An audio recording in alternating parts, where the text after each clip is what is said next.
এখন আমরা in, on, out আর আন্ডার এগুলার মানে বুঝবো আর জানবো, শিখবো। এখন দেখো আমার কাছে কি আছে, এটা কাপ।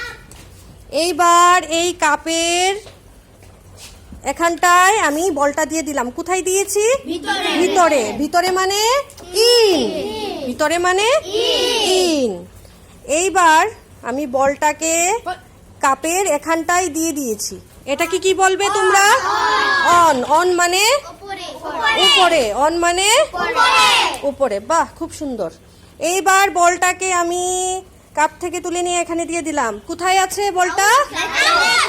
হ্যাঁ, আউট। আউট মানে বাইরে, আউট মানে বাইরে।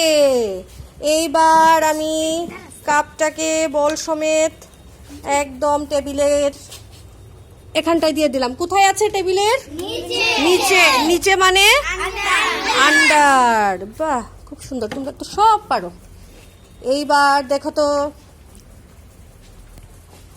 এই যে মাছটা কোথায় আছে? পাত্রের ভিতরে। ভিতরে মানে ইন।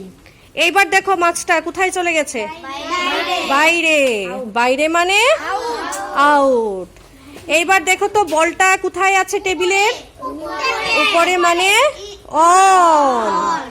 অন মানে উপরে। এইবার দেখো এটা কি? চেয়ার। চেয়ারের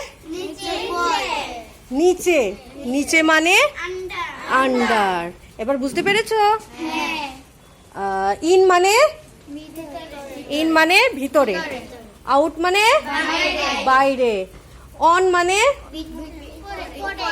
উপরে, আর আন্ডার মানে নিচে। বাহ।